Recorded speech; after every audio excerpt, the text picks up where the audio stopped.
rasa sukacita kita di hadapan Tuhan, kita dapat berkumpul dengan penuh sukacita di dalam Tuhan. Saudara yang coba saudara terkasih dalam nama Tuhan, saat ini kita akan memulaikan ibadah kita.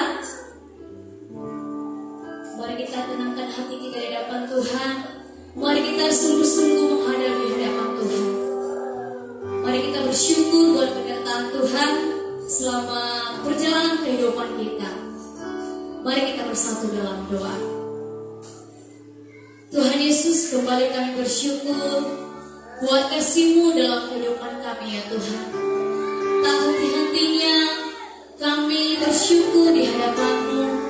Tak henti-hentinya kami memuji memuliakan nama-Mu. Tuhan selalu baik, Tuhan selalu beserta dengan kami. Tak dapat kami balas buat kasih-Mu Tuhan, selain kami bersyukur di hadapan-Mu.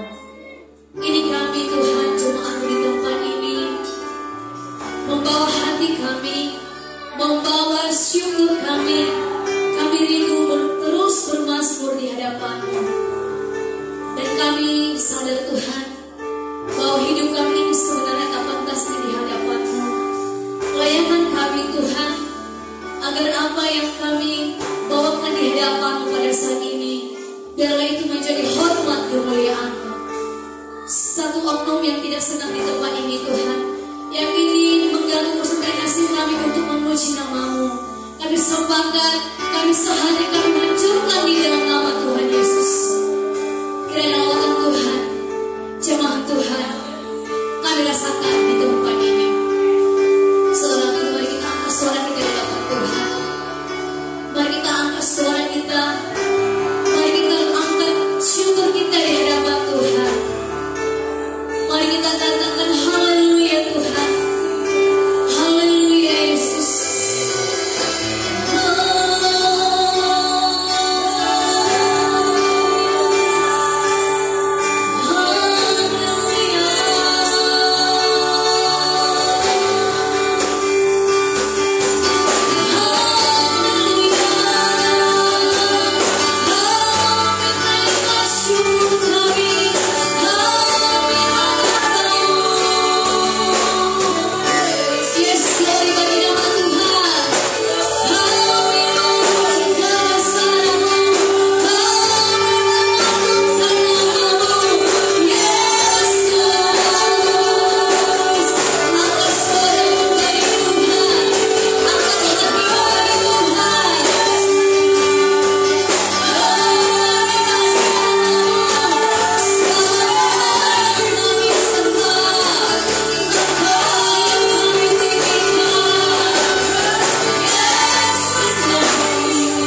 Mari kita angkat tangan kita kepada Tuhan. Mari kita angkat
dalam kehidupan kami. Engkau selalu ada dalam hidup kami Tuhan. Walaupun pada saat ini kami membawa masalah kami begitu besar, tapi ketika kami membawa di hadapan Tuhan, masalah kami akan kecil, diselesaikan dalam nama Tuhan Yesus. Terima kasih Tuhan. Kami semua akan terus lawatan hadirat-Mu Tuhan. Kami percaya jamaah Tuhan, hadirat Tuhan tetap mengalir dalam kehidupan kami. Terima kasih Tuhan. Dan saat ini kami lagi bersorak, memuji, menari seperti Daud memuji nama-Mu. Kami percaya, kami juga di tempat ini, kami terus menari memuji nama-Mu ya Tuhan. Haleluya. Jemaat Tuhan yang mau siap menari bagi Tuhan, memuji nama Tuhan, bersama kita katakan amin. Haleluya.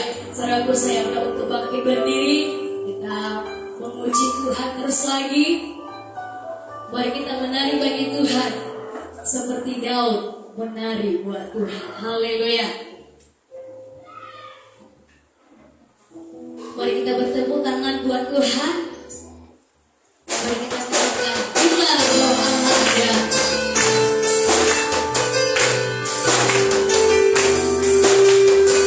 Ayo senang menari buat Tuhan ya.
Dalam Kristen, amin. Kalau seperti Daud menari, dia makan kecapi sambil menari. Haleluya. Berikan suara-suara bagi Tuhan kita Yesus. Yang sudah diberkati Tuhan, mari lambaikan tangannya. Diberkati dalam kesehatan, diberkati dalam segala hal. Karena Tuhan kita selalu ada dalam kita, amin. Haleluya. Bantu suara-suara bagi Tuhan bahwa kasih Tuhan senantiasa menyertai kita. Aku diberkati dan kita memberkati juga sesama kita. Amin. Mari kita angkat pujian kita lebih lagi.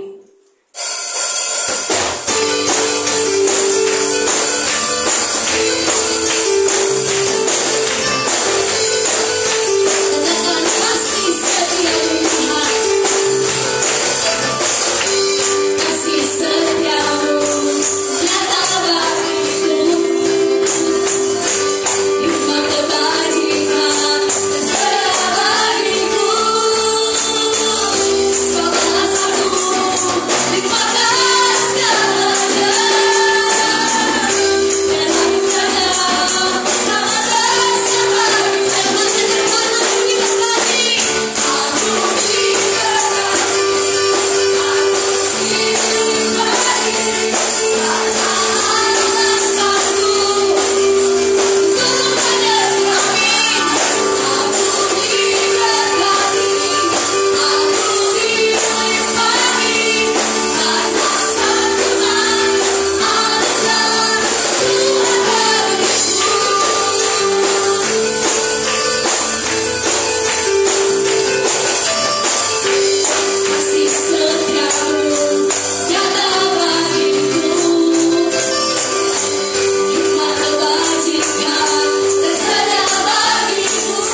kasih saudaraku.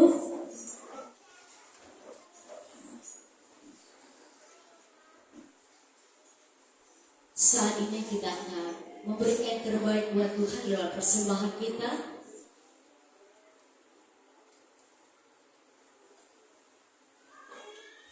Buat para pelayan, kita berdoa.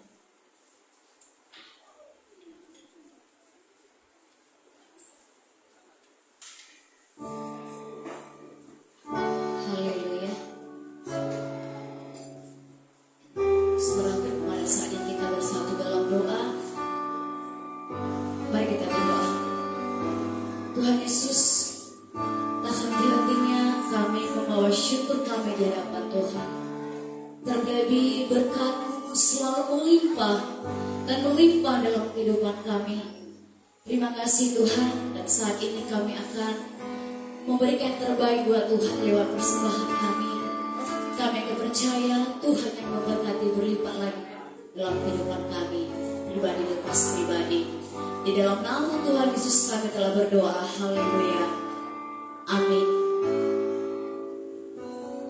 Kita akan pujian kita setiap hari ada mujizat. Setiap hari kulihat kasih-Mu. Setiap hari kulihat kuasa-Mu. Setiap hari kulihat mujizat terjadi dalam hidupku.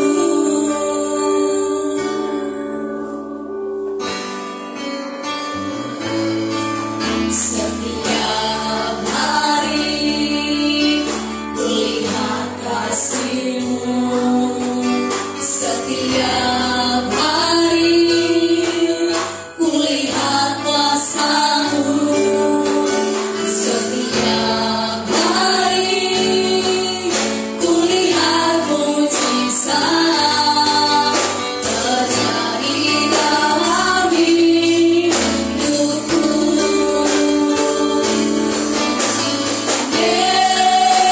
Yesus,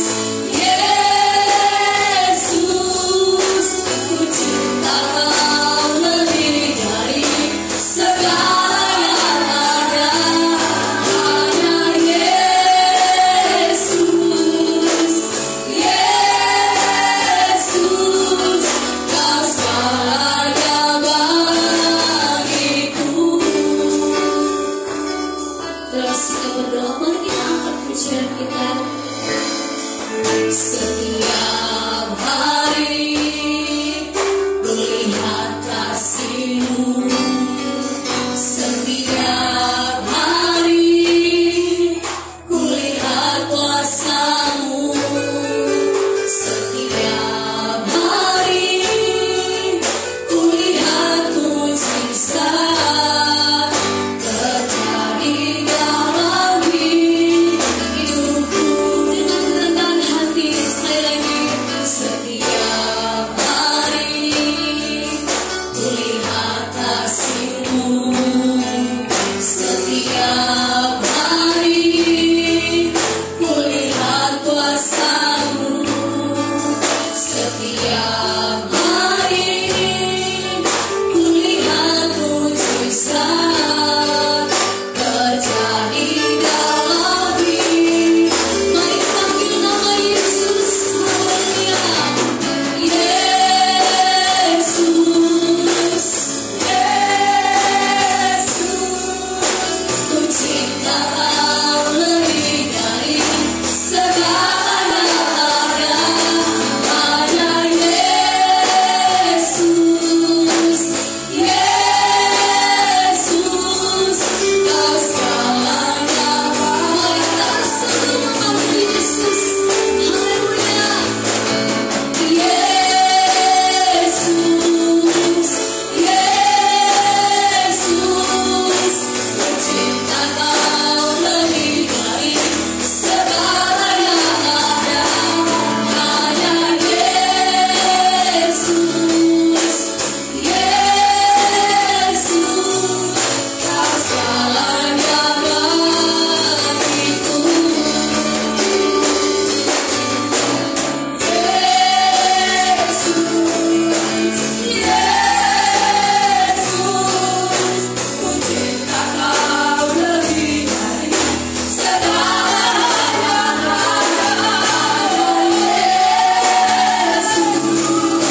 kuat iman kami di hadapan-Mu ya Tuhan. Engkaulah segalanya di dalam hidup kami. Kami mengasihi-Mu Yesus. Dan biarlah itu tidak sekedar kami ucapkan, tapi kami tidak lanjuti dengan perbuatan kami. Sungguh-sungguh mengasihi-Mu, sungguh-sungguh menghormati-Mu lebih dari apapun, agar kami dapat melihat dan menikmati mujizat demi mujizat setiap hari dalam kehidupan kami. Terima kasih Yesus buat kebaikan Tuhan di sepanjang hidup kami, yang memberi kami kesempatan hidup sampai hari ini. Dan berikanlah kami hati kesadaran ya Tuhan, kalau Engkau masih memberi kami kesempatan hari ini, berarti Tuhan belum selesai berkarya dan berencana atas hidup kami. Ini kami Tuhan, kami siap untuk Kau bentuk sesuai dengan kehendak dan rencana-Mu, dan pakai sesuai dengan kehendak Tuhan.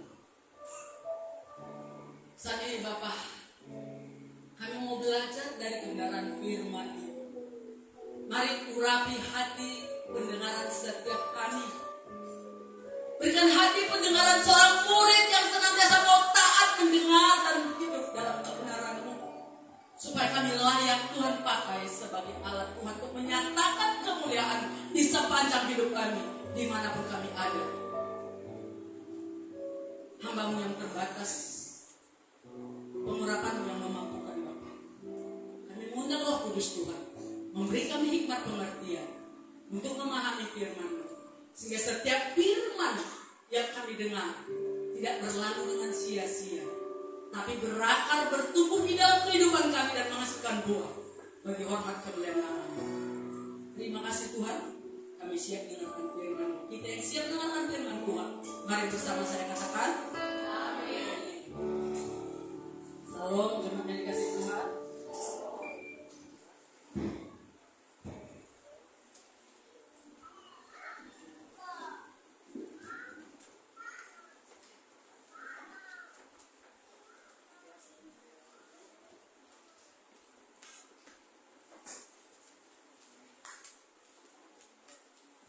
Apa kabar jemaat yang dikasihi Tuhan? Luar biasa, karena kita punya Tuhan yang luar biasa. Bukan karena kehebatan kita makanya kita luar biasa, bukan karena jabatan kita, bukan karena apa yang ada pada kita, karena kita punya Tuhan yang luar biasa. Yang setuju beri tepuk tangan yang meriah buat Tuhan yang luar biasa.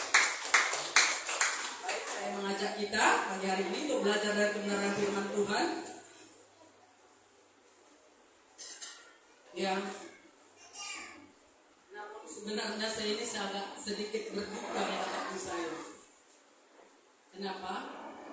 Seandainya semua kita menyadari bahwa sungguh-sungguh Tuhan itulah segala-galanya dalam hidup kita, kursi ini gak ada yang kosong. Ya, kursi ini gak ada yang kosong, tapi kurang seharusnya. Tetapi terkadang kita menyanyikan Engkaulah segalanya, Engkau yang terutama dalam hidupku. Jangan hanya sebatas kita nyanyikan, tunjukkan lewat kesungguhan kita kau berterima kasih kepada Tuhan. 6 hari kita dikasih waktu bekerja. Hari yang ke-7 Tuhan mau kita memberikan rasa syukur dengan hormat kepadanya. Tetapi karena tidak semua menyadari, karena menganggap ya masih ada hari esok. Benar? Masih ada hari esok. Tapi benarkah kita tahu hari esok bukan kita yang punya, Tuhan yang punya. 1 jam ke depan kita nggak tahu apa yang akan terjadi. Namun kita berpengharapan supaya hari esok Tuhan masih izinkan kita ada di dalamnya, bukan untuk membuat sesuai dengan kehendak kita, tapi untuk mengerti panggilan Tuhan. Kalau kita diciptakan segambar dan serupa dengan Tuhan, bukan untuk memenuhi kehendak kita, bukan hanya untuk memuaskan nafsu kedagingan kita, tapi untuk mengerti siapa Itu jemaat yang kasih Tuhan, saya ajak kita hari ini belajar dari kebenaran firman Tuhan. Saya ambil dari Yosua pasal 24. Kitab Yosua pasal 24 ayat 14 sampai yang ke-15. Yosua pasal 24 ayat yang ke-14 sampai yang ke-15. Sudah dapat semua? Oke? Mari kita baca ya. Kita datang beribadah untuk baca firman Tuhan, bukan untuk baca WA, balas-balas settingan yang lain-lain. Takutlah akan Tuhan, jangan takut pada manusia. Manusia bisa kita tutupi matanya, tapi mata Tuhan tidak dapat kita tutupi. Ibrani pasal 4 ayat 13 berkata, semua transparan di hadapan Tuhan, dan kita harus mempertanggungjawabkan semua kehidupan kita selama kita di dunia. Yang sadar, yang belum masih mau, bertobatlah. Ya. Kami bukan menakut-nakuti, tapi hanya menyampaikan kebenaran. Yosua pasal 24 ayat 14 demikian firman Tuhan. Oleh sebab itu, takutlah akan Tuhan dan beribadahlah kepadanya dengan tulus, ikhlas dan setia. Jauhkanlah Allah yang kepadanya nenek moyangmu telah beribadah di seberang sungai Efrat dan di Mesir, dan beribadahlah kepada Tuhan. Tetapi jika kamu anggap tidak baik untuk beribadah kepada Tuhan, pilihlah pada hari ini kepada siapa kamu akan beribadah. Allah yang kepadanya nenek moyangmu beribadah di seberang sungai Efrat, atau Allah orang Amor yang negerinya kamu diami ini. Tetapi aku dan seisi rumahku, kami akan beribadah kepada Tuhan. Yosua menyampaikan pidato di akhir hidupnya, sebelum dia mengakhiri hidupnya. Ia menyampaikan pesan penting kepada jemaat Israel, kepada umat Israel, kepada kita hari ini. Dia kumpulkan bangsa Israel. Dia memesankan kepada jemaat itu supaya sungguh-sungguh beribadah kepada Tuhan. Dikatakan di sini tadi, ya, beribadah kepada Tuhan dengan tulus, ikhlas dan setia. Setia artinya bukan semau gue, bukan semau kita. Oh, hari ini ada kesempatan ya, saya datang. Minggu depan saya sibuk, saya ada pekerjaan, saya ada ini dan itu segala macam. Kita nggak datang. Saya bukan memaksa, karena Tuhan juga tidak pernah memaksa. Pilihan ada di tangan. Untuk itu betapa pentingnya kita menyadari kebaikan Tuhan di dalam hidup kita. Dengan apa bisa kita balas kebaikan Tuhan? Dia Tuhan. Yosua menyampaikan, ya. Dia mengumpulkan jemaat itu. Dia menyampaikan pesan. Nanti kita dulu kembali ke belakang di pasal 23 ayat 11, ya. Mengapa kita harus beribadah sungguh-sungguh dan setia, bukan demi anak-anak kita, bukan demi harta kita, bukan demi jabatan kita. Tetapi mari kita baca di pasal 23 ayat 11 mulai sampai ayat yang ke-16, ya. Maka demi nyawamu. Demi apa Bapak Ibu? Demi nyawamu. Nyawa gak bisa dibayar. Mau sebesar apapun uang kita, ya, sebanyak apapun harta kita, kalau kita misalnya mau bisa nyambung nyawa, hanya orang-orang kaya yang hidup panjang umur. Nyawa gak bisa dibeli, gak bisa dibayar. Yang beri itu hanya Tuhan, ya. Demi nyawamu bertekunlah mengasihi Tuhan Allahmu. Mengasihi Tuhan Allah bukan sebatas di bibir, bukan sebatas di perkataan. Gampang kita menyanyikan, aku mengasihi Engkau Tuhan dengan segenap hatiku. Tetapi ketika ada persoalan, masihkah kita sungguh bertekun mengasihi Tuhan? Ketika berkepanjangan sakit penyakit seperti yang kami alami, Masihkah kita bertekun mengasihi Tuhan? Masihkah kita bertekun melayani Tuhan? Ingat Musa. Mungkin kalau kita Musa, kita pasti mundur di tengah jalan.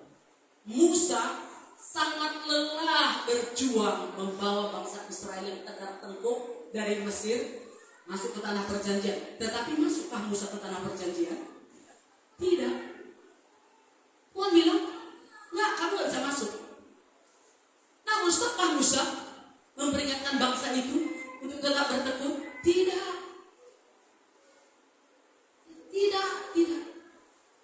Dia tidak stop untuk memperingatkan. Mungkin kalau kita, sudah lama aku melayani Tuhan, Tuhan gak jawab doaku. Sudahlah, besok goodbye Tuhan, engkau gak setia. Tapi tidak dilakukan Musa. Kalau Musa dapat melakukan hal itu, mari kita juga belajar tidak melakukan itu. Kita lanjutkan. Sebab jika kamu berbalik dan berpaut kepada sisa bangsa-bangsa ini yang masih tinggal di antara kamu, kawin-mengawin dengan mereka serta bergaul dengan mereka dan mereka dengan kamu, maka ketahuilah dengan sesungguhnya bahwa Tuhan Allahmu tidak akan menghalau lagi bangsa-bangsa itu dari depanmu, tetapi mereka akan menjadi perangkap dan jerat bagimu, menjadi cambuk pada lambungmu dan duri di matamu, sampai kamu binasa dari tanah yang baik ini yang telah diberikan kepadamu oleh Tuhan Allahmu.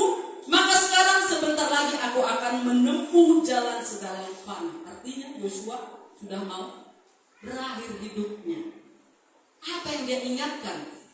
Mari kita bacalah selanjutnya. Sebab itu insaflah dengan segenap hatimu dan segenap jiwamu. Bukan insaf di batas bibir. Insaf dari hati, dari jiwa yang mengerti berterima kasih, yang menyadari dengan apapun tak bisa kita bayar kebaikan Tuhan. Inilah yang artinya insaf. Bukan insaf di bibir. Insaf dari hati, dari segenap jiwa, menyadari akan kebaikan Tuhan, pengorbanan Tuhan di dalam kehidupan kita. Bahwa satu pun dari insaf dengan segenap hatimu dan segenap jiwamu, bahwa satu pun dari segala kebaikan yang telah dijanjikan kepadamu oleh Tuhan Allahmu tidak ada yang tidak dipenuhi. Artinya, ketika kita sungguh-sungguh taat dan setia, bukan karena ada maunya. Beberapa hari yang lalu, saya membuat status. Orang yang paling malang hidup di dunia ini adalah yang hanya menaruh pengharapan kepada Yesus selama hidup di dunia. Lantas anak saya bertanya, maksud mama apa? Saya buat di story Facebook, saya katakan, jangan hanya taruh harapanmu untuk hal-hal dunia kepada Yesus. Tapi kenapa kita mau melakukan dengan setia? Bukan supaya diberkati. Hello? Kita setiap hari diberkati Tuhan.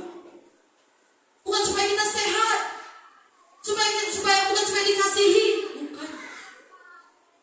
Tapi ada yang lebih penting yang perlu kita pikirkan demi jiwamu, demi nyawamu, artinya ada kehidupan kekal.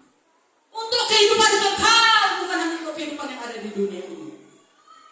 Karena itu ada di dunia ini, dibilang kita mental pecundang. Datang kalau ada maunya, datang kepada Tuhan kalau ada maunya. Kalau nggak ada maunya, dululah. Ini dululah, itu dululah. Firman ini mengajar kita sedemikian rupa supaya kita tahu siapa kita, siapa Tuhan yang memelihara hidup kita. Kita bukanlah orang yang malang, tapi kita orang yang beruntung karena kita tahu panggilan kita.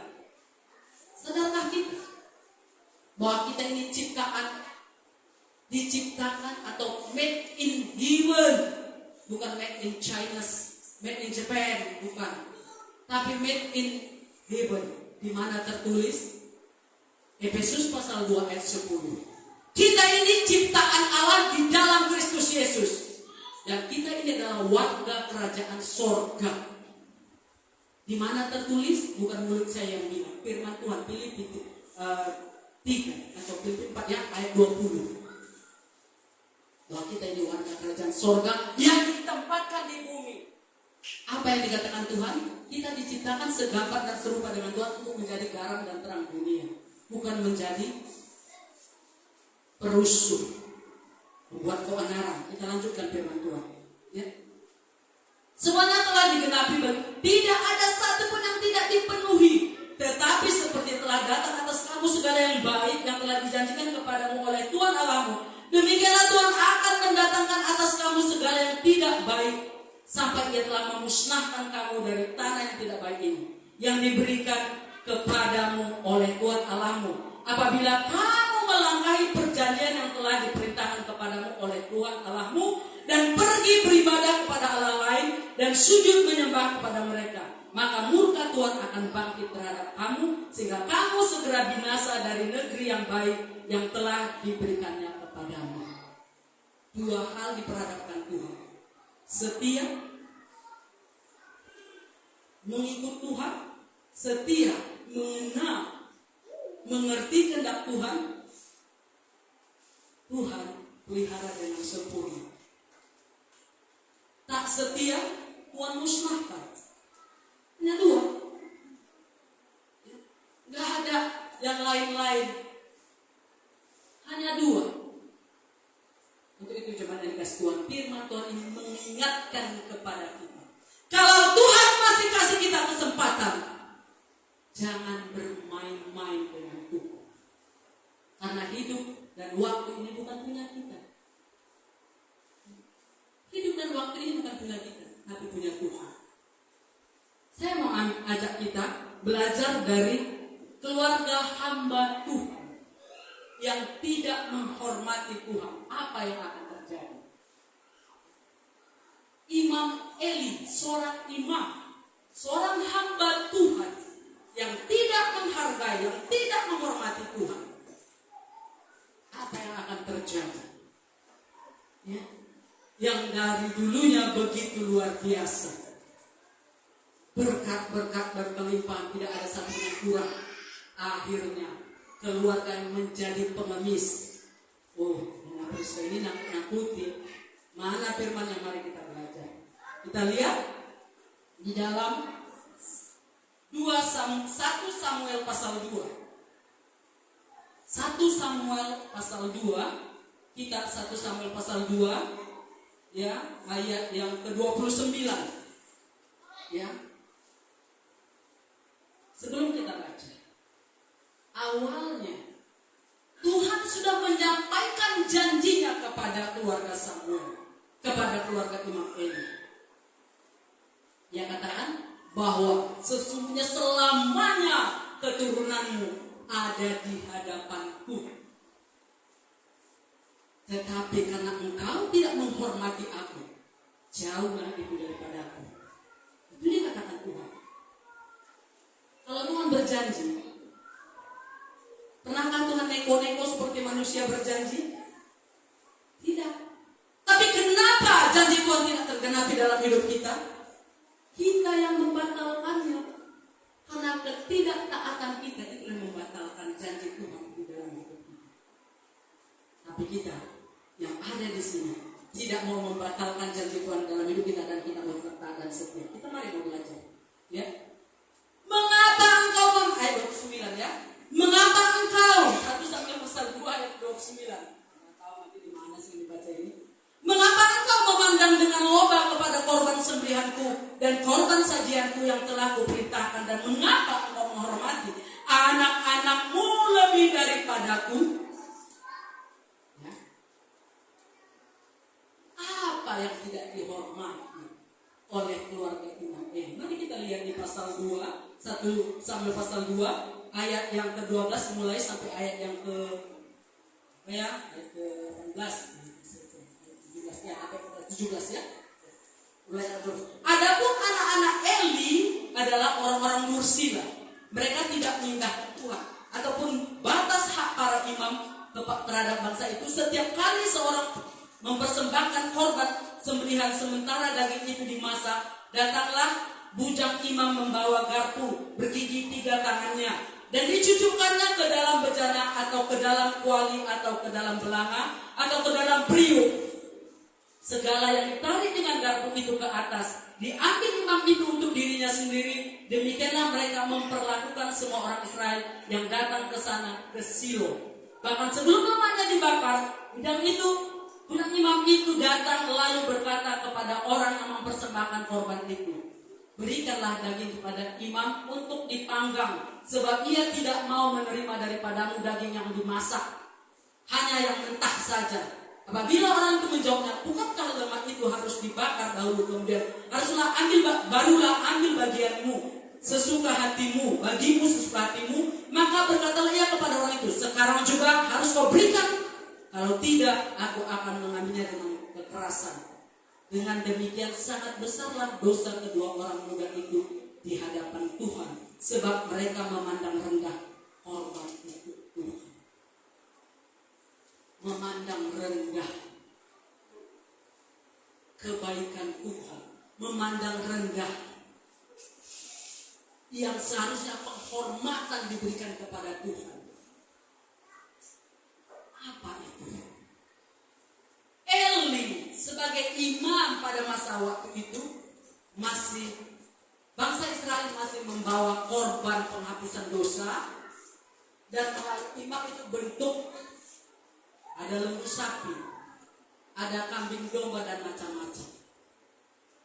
Dan tugas imam Eli mempersembahkan korban yang dibawa bangsa Israel itu kepada Tuhan dengan menyembelih, kemudian lemaknya dibakar, asapnya naik, itulah persembahan kepada Tuhan. Baru setelah itu dagingnya boleh dimakan. Tapi apa yang dilakukan anak-anak imam Eli? Mereka mengambil lebih dahulu kepada mereka. Artinya apa? Mau kita bawa ke dalam kehidupan kita saja. Kita sering lebih mendahulukan kepentingan kita daripada kepentingan Tuhan. Kita lebih dahulu mendahulukan kepentingan kita daripada kepentingan Tuhan.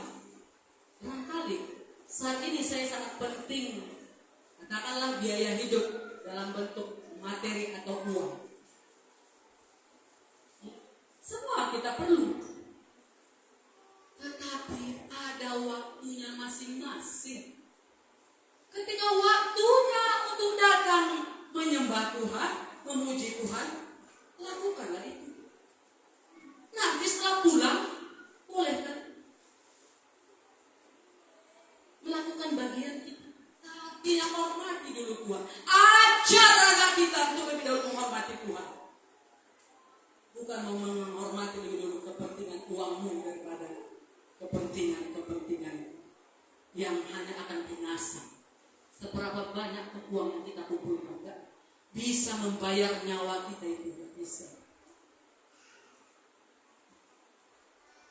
Dengan demikian, karena mereka lebih mementingkan, lebih menghormati, dan Imam Eli tidak menegur dengan tegas. Dia hanya bilang, anak-anakku, kenapa kau lakukan itu? Ku dengar dari orang begini dan begitu, tapi dia tidak menegur dengan keras.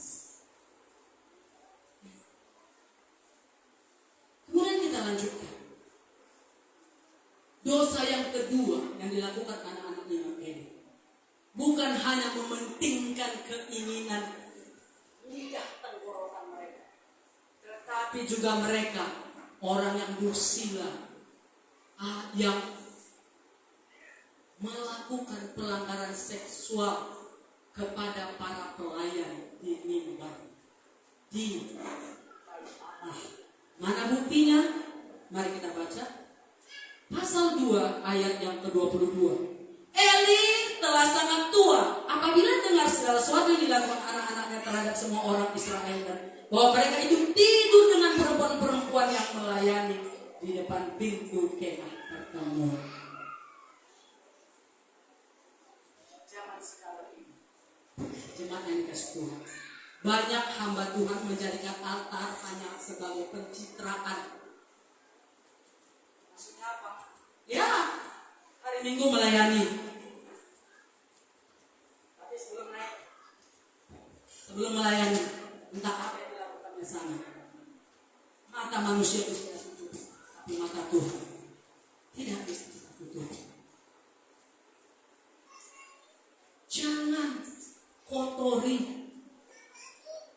Dan Imam Eli itu bisa dua hal.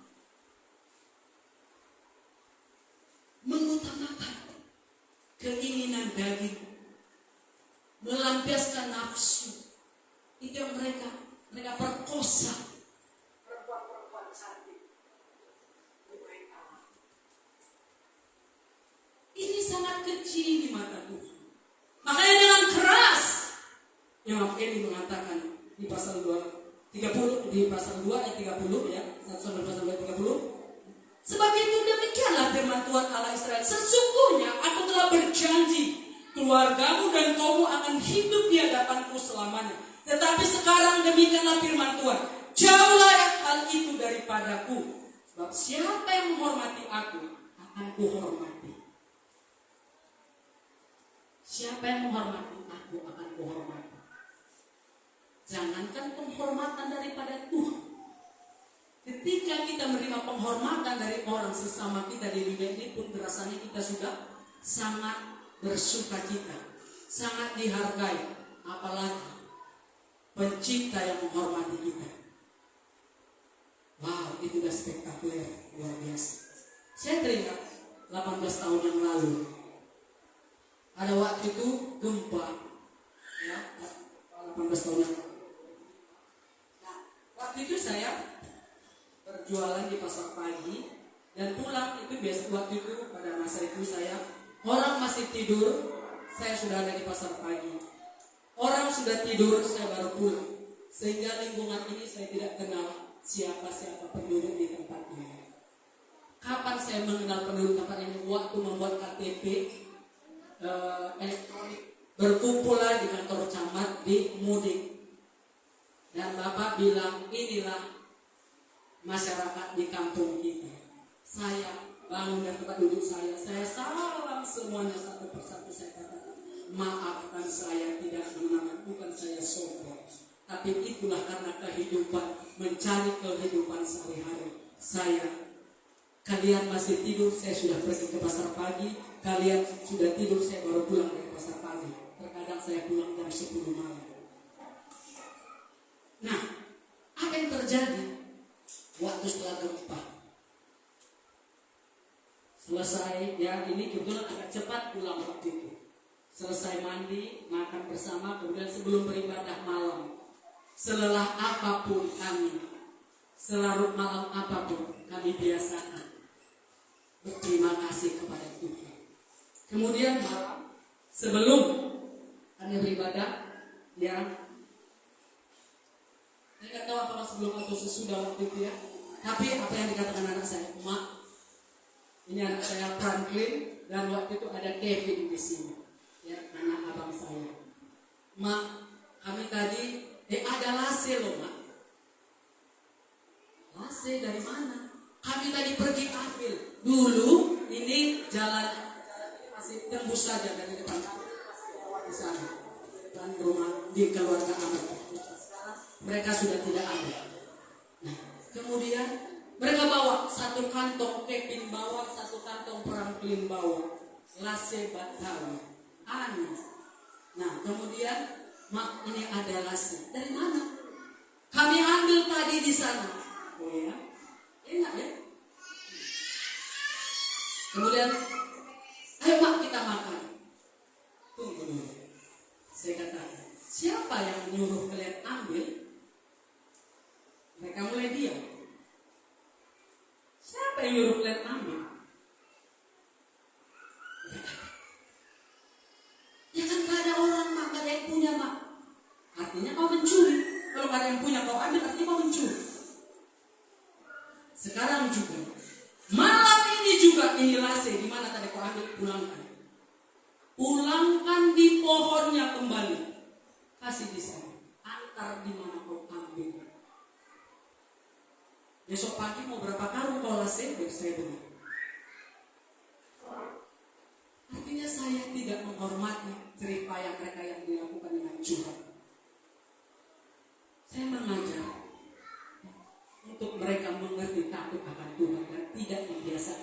menikmati yang bukan miliknya. Sekarang juga bukan untuk dimakan, kembalikan. Ini sudah malam Pak, jalannya gelap. Ya, karena kau tadi juga mengambilnya secara gelap, maka kembalikan juga dengan gelap. Takut, nggak ada urusan saya takut. Yang penting kembalikan, itu tidak boleh dimakan. Besok kalau kau perlu nasi satu goni, sampai kau main, ya, sampai kau minta main Fred, besok saya beli.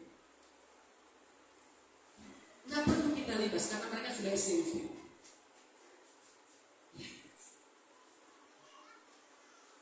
Ya, kita lanjutkan firman Tuhan.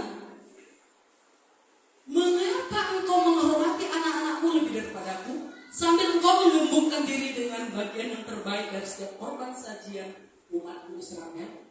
Saya tidak mau menikmati lase itu, hasil curian. Meskipun enak, lase Batawi itu paling enak, paling mahal. Ya. Tapi tidak, jangan kita biasa.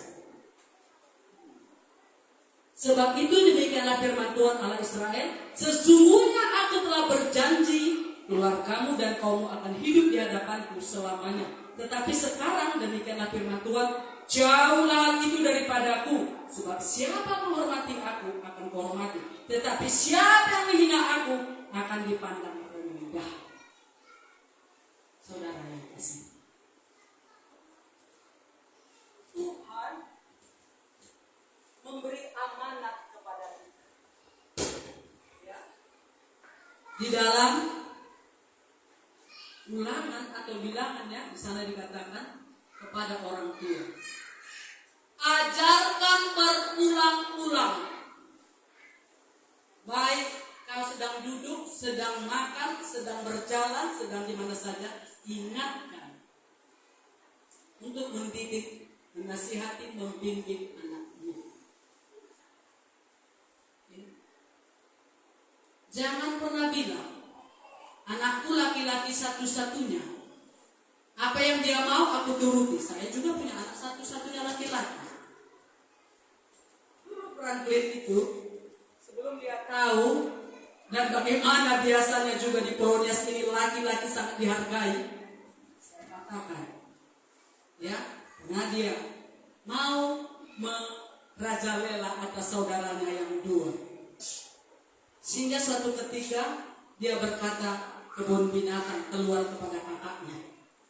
Maaf cakap, dia katakan, bagi kau. Ya, maaf cakap ya, ini warga kebun binatang keluar dibawa ke rumah. Saya bilang, apa yang kau bilang nak? Kalau kakakmu B2, orang tuamu apa? Siapa yang ngajar kau seperti itu? Sekarang pergi ke dapur. Ngapain mak? Ambil cabai rawit yang paling masak. Ambil 3 buah. Untuk apa mak? Ambil saja.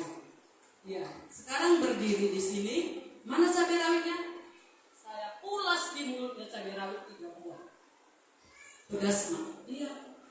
Supaya kamu juga belajar tidak bawa warga kebun binatang di rumah kita. Dan sekarang juga minta maaf kepada kakak.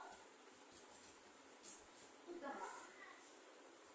Dan sampai sekarang waktu mereka kuliah, kuliah di Bandung, bersekolah di Bogor, terkadang hari Minggu, hari Sabtu itu, ya terkadang hari Sabtu itu, mereka saling kunjungan. Kalau bukan Franklin yang pergi ke Bogor, Priska yang datang ke Bandung. Dan setiap kali bertemu teman-teman, Pris, kalau Franklin yang datang, Pris, pacar lu ya? Apaan lu, pacar gua? Adik gua kali. Masa iya kok akrab banget? Demikian sebaliknya, ketika Priska datang ke Bandung, Franklin, teman-teman bilang, pacar lu Fran? Kakak gua. Di sana kan bergua-gua. Ya.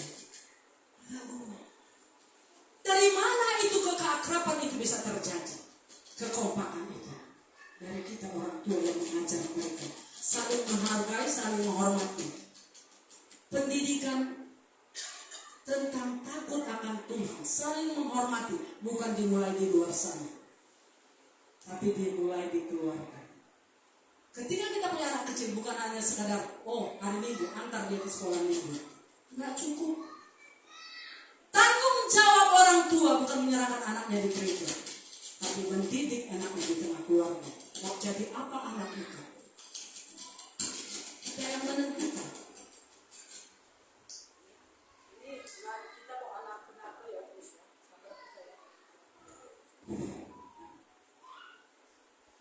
Firman Tuhan berkata di dalam Amsal pasal 23 ayat 13 sampai 14. Saya mau baca dalam versi lain ya. Kita baca dulu dalam Amsal pasal 23 dalam Terjemahan Baru, yaitu jangan menolak didikan dari anakmu, ia tidak akan mati kalau engkau memukulnya dengan rotan. Ayat 14. Ayat 14. Engkau memukulnya dengan rotan, tetapi engkau menyelamatkan nyawanya dari dunia orang mati. Saya baca dalam versi lain supaya kita lebih mendapatkan pengertiannya.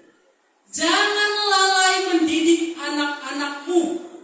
Disiplin tidak akan mencelakakan mereka. Mereka tidak akan mati jika engkau memukul mereka dengan rotan. Hukuman akan menjauhkan mereka dari neraka. Ketika waktu ke Medan, bulan 7 kemarin, saya tidak perlu malu menceritakan. Ya. Apa yang menjadi keluhan kakak saya? Kakak kami berdua dengan ini Mama Delpi. Kakak kami ada 3 perempuan. Saya paling tengah kakak kedua. Dia berkata, kalau sudah pulang anak kita Kakak Dewa menikah, aku rasa seperti neraka.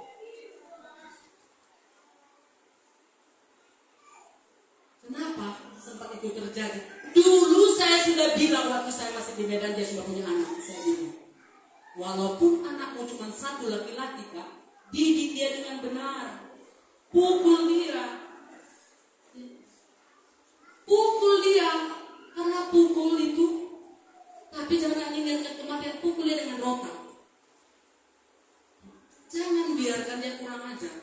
Lihat kalau kakak nggak percaya, kakak tetap manjakan dia. Hari tuamu menderita kau dibuatnya. Terjadi kan? Suatu ketika, teleponlah ini pada saya. Dia ceritakan, nah udah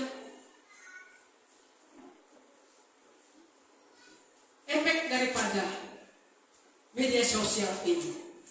Saya sudah berteman begini dan begitu segala macam. Dan awalnya dia nggak tahu kalau saya ini sudah menikah. Sehingga singkat cerita, kami sudah menjalin hubungan sampai terbawa perasaan. Dan saat mulai terbawa perasaan kepada dia, saya katakan, saya jujur, saya sudah beristri dan punya anak. Tapi si perempuan itu menangis dan tidak mau berpisah dengan saya. Apa yang harus kubuat, Inang Muda? Gak ada pertanyaan lebih bodoh dari situ. Itu aja. Gak ada pertanyaan lebih bodoh dari situ. Kau tahu kan, kau sudah punya anak dan istri. Kenapa kau bermain-main? Kenapa kau bermain-main? Ya terlanjur Anda apa boleh buat begini. Tak ada istilah itu. Aku mau kasih firman loh namanya. Oh ya? Apa firmannya? Ada kan firman Tuhan? Supaya istri itu tunduk kepada suami. Oh, tunggu dulu. Sebelum kau kasih firman Tuhan, istri tunduk pada suami, ku kasih dulu sama kau firman Tuhan untuk suami. Emang ada yang udah? Ya adalah. Kolose 3 ayat 19. Hai suami-suami, kasihilah istrimu. Lihat ya.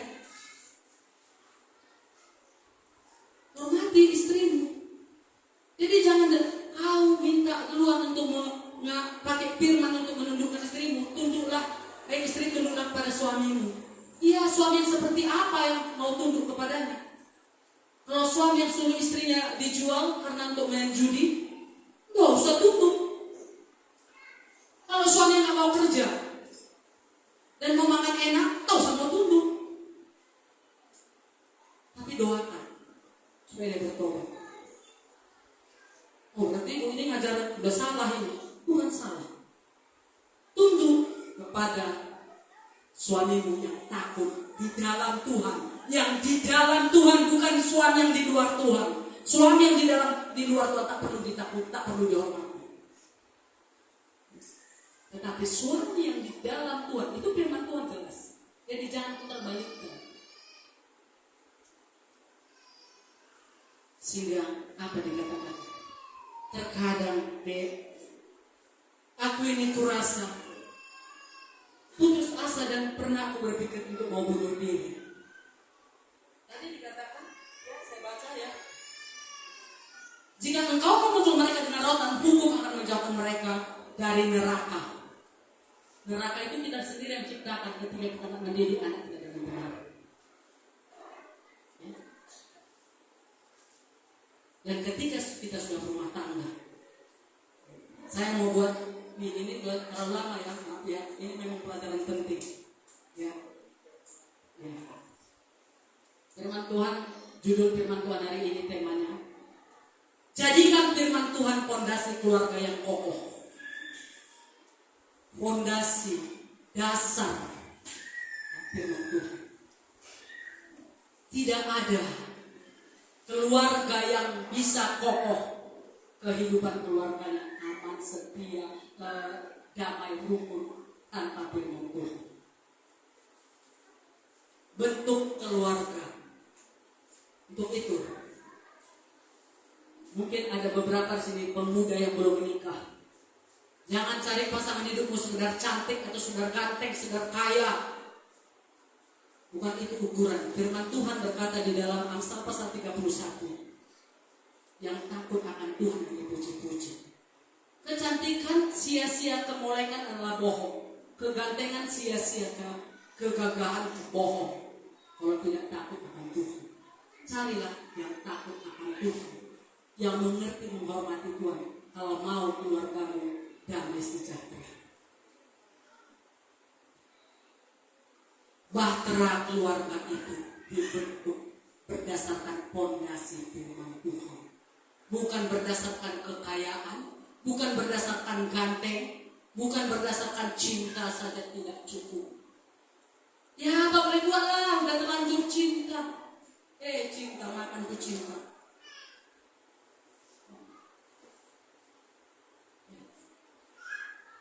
Carilah yang takut akan Tuhan, yang mengerti bertanggung jawab.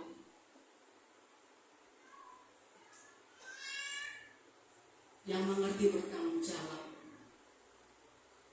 memenuhi keperluan keluarga dengan cara yang benar. Karena ada juga suami yang mau menunjukkan tanggung jawabnya secara hebat, mungkin juga karena kecerewetan perempuannya, istrinya di rumah. Tetangga sudah punya TV, tetangga sudah punya mobil. Abang kok begini-gini aja kita naik sepeda terus, naik sepasi yang butuh-butuh. Terus bersyukurlah dengan apa yang ada. Bersyukur dengan apa yang ada. Tak usah paksa suamimu untuk mencari, untuk memenuhi keperluanmu.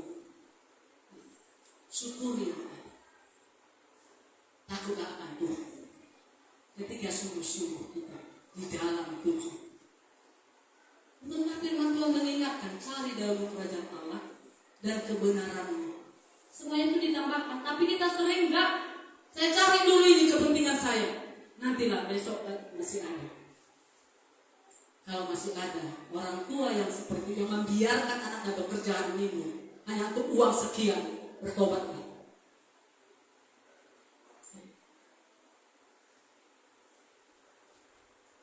Ini tadi yang membuat saya terharu.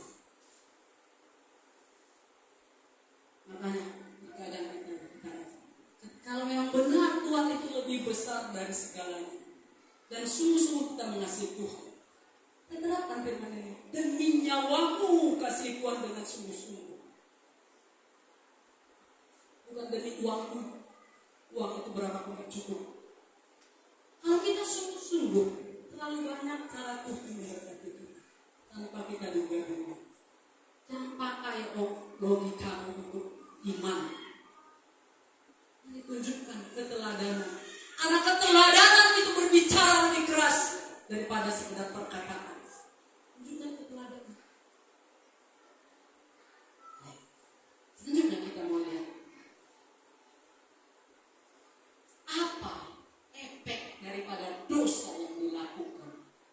karena tidak menghormati Tuhan di tengah-tengah keluarga bangsa Israel, Imam Edi.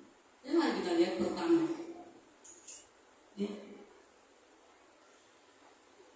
Tidak mencapai usia lanjut, mati muda. Tidak ada menjadi seorang kakek di tengah-tengah keluarga Imam Edi. Nggak ada yang jadi kakek. Nggak jadi kakek. Nggak ada.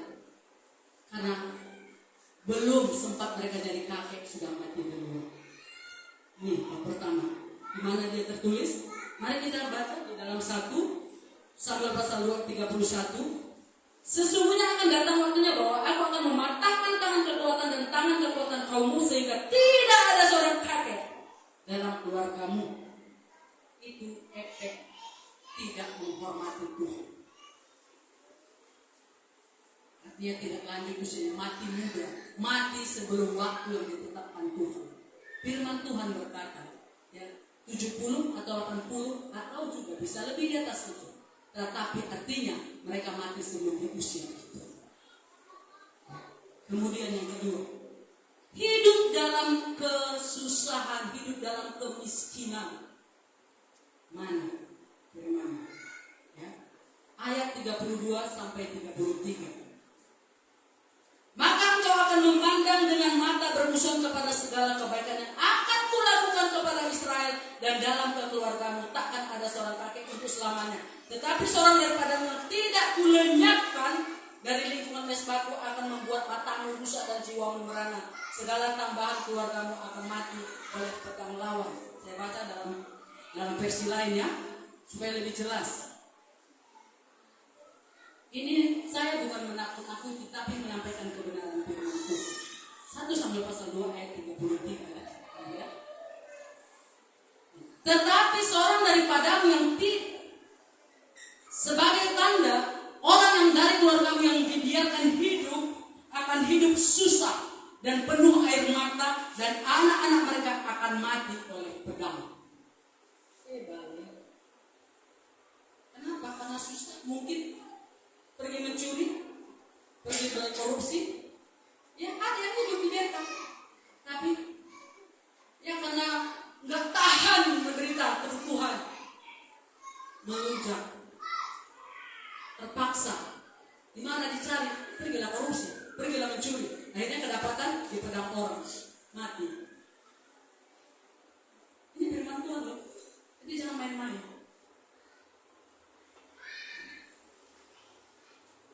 Kemudian yang terakhir, ya, menjadi pengemis. Siapa yang mau jadi pengemis? Saya teringat ini ya. Ada dulu waktu kami masih di Medan. Ini seorang wartawan. Wartawan juga bukan wartawan abal-abal. Wartawan majalah Tempo pada masa itu sangat terkenal dan sangat jarak kehidupannya. Cerita, ya, meninggallah sang wartawan, meninggalkan ada beberapa properti, ya, ada beberapa rumah, ada beberapa mobil. Anak-anak selama bapak bertugas naik turun mobil, gonta-ganti mobil ada, antar jemput ke sekolah. Setelah meninggal bapak, istri yang tidak takut akan Tuhan menggila lagi kepada pemuda yang ganteng. Bukan mengurus anaknya, padahal anaknya sudah ada 9. Ya, 9. Bukan main-main, dan cantik-cantik. Mata kepala saya sendiri menyaksikan. Pada waktu itu saya masih di Medan, saya sangat kaget. Anak ini bawa goni, cari-cari botol bekas, singgah di warung saya di pinggir jalan waktu itu di Medan. Kemudian saya tanya, bukankah kamu anak si Ani?